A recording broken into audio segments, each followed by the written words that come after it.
pagi, saudara yang dikasihi Tuhan. Mari saya ajak kita merenungkan firman Tuhan pagi ini dalam 1 Yohanes 2 ayat 15. Janganlah kamu mengasihi dunia dan apa yang ada di dalamnya. Jikalau orang mengasihi dunia, maka kasih akan Bapa tidak ada dalam orang itu. Saudara, ayat ini ayat yang sering kali kita baca. Kalau kita perhatikan ayat yang ke-16, 17 di bawahnya berkata ada 3 macam ekspresi dari orang yang mengasihi dunia. Nah, firman Tuhan sudah memperingatkan kita. Kalau kita terjebak dalam 3 ekspresi kita mengasihi dunia, maka kasih akan Bapa tidak ada dalam orang itu. Hari-hari ini saya temukan ada banyak orang yang kehilangan kasih Bapa, running on empty. Dia nggak mengalami lagi kasih akan Bapa karena sudah cenderung mengasihi dunia ini. Mari kita pelajari 3 ekspresi bagaimana kita mengasihi dunia. Yang pertama adalah keinginan daging, lust of the flesh. Apa itu? Whatever appetites that makes us feel good. Ya, semua hal yang akan akhirnya membuat kita merasa lebih baik. Ya, akhirnya saudaraku, keinginan daging ini membawa kita kepada sebuah addiction, kepada flesh, ya, kepada daging.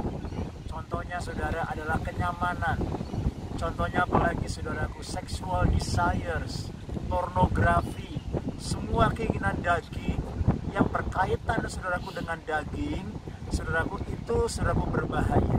Ya, orang hari-hari ini begitu saudaraku mengejar kenyamanan. Saya ada di kota Sydney, semuanya menawarkan kenyamanan dan kenikmatan. Tapi Tuhan mau mengajar kita untuk tidak terjebak dalam keinginan daging. Lalu yang kedua, ekspresi mengasihi dunia adalah apa? The lust of the eyes, ya, keinginan mata. Ternyata saudara, mata kita ini bisa memiliki keinginan. Ya, apa itu artinya? Whatever adds on yang akan membuat kita akhirnya saudaraku menjadi looks good.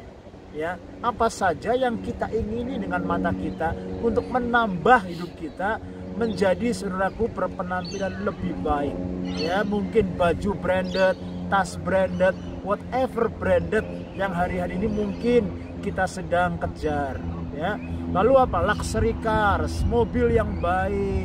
Ya, lalu apa saudaraku? Good gadgets, handphone, laptop, saudaraku, hobi-hobi yang luar biasa. Orang saudaraku bisa punya hobi sepeda, orang bisa punya hobi moge, mobil gede, motor gede. Semuanya saudaraku adalah termasuk dalam kategori the lust of the eyes. Ya, dalam dunia sosial media kita melihat banyak orang saudaraku sedang menyodorkan keinginan-keinginan mata. Lalu apalagi saudaraku? The boastful pride of life, keangkuhan hidup.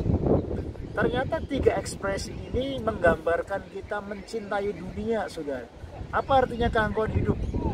Whatever attainments that makes us, saudaraku, feel good, feel saudaraku satisfied, and feel recognized. Akhirnya saudara, orang untuk menjadi dirinya recognized, orang untuk menjadi dirinya merasa important, merasa penting, orang ini akhirnya terjebak dalam egosentris, ingin dihargai, ingin diterima, ingin saudaraku dianggap merasa penting, sehingga akhirnya saudaraku orang mengejar banyak saudaraku gelar, mendapatkan gelar doktor, mendapatkan saudaraku achievement, mendapatkan so many awards, penghargaan-penghargaan, sehingga akhirnya saudaraku untuk memuaskan keangkuhan hidupnya. Saudara, hati-hati. Semua ini tidaklah salah, tetapi yang salah adalah the condition of our heart. Kalau hari-hari ini kita lebih cintakan dunia, maka kasih akan Bapa tidak ada dalam orang itu. Demikian ayat firman Tuhan ini. Itu sebabnya saudara, mari selidiki hati kita. Apakah kita masih mengasihi Tuhan? Apakah kita masih benar-benar tahu identitas kita sesungguhnya? Bahwa Tuhan adalah Raja, Tuhan dan Tuhan dalam hidup kita. Lalu saudara, bagaimana untuk kita saudaraku bisa saudaraku mengerti bahwa prinsip ini harus kita saudaraku perhatikan baik-baik. Saudara, ternyata sistem dunia ini sangat bertolak belakang dengan nilai-nilai kerajaan Allah. Ya, dunia punya nilai sukses, achievement, status, dan lain sebagainya. Tetapi nilai kerajaan Allah sangat bertolak belakang. Nilai kerajaan Allah bicara apa? Kerendahan hati, hati seorang hamba, hati yang melayani. Karakter, saudaraku, jauh lebih penting. Kesetiaan, kelemah lembutan, saudaraku, semuanya ini sangat berbeda dengan apa yang dunia sedang sodorkan hari ini. Itu sebabnya mari kita kembali kepada nilai-nilai firman Tuhan. Lalu saudara, dunia ini bukanlah yang kekal. Dunia ini hanyalah temporal. Kekayaan, kenikmatan, apapun posisi achievement kita, tidak bisa kita bawa pulang nanti kalau kita pulang ke surga Tuhan. Itu sebabnya kita menyadari semua yang ada yang kita dapatkan di dunia ini adalah sementara. Mari kita berfokuskan kepada kekekalan.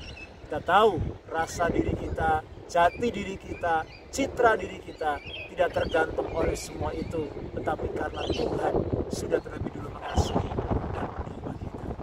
Kiranya Tuhan memberkati kita semua. Stay strong and stay blessed.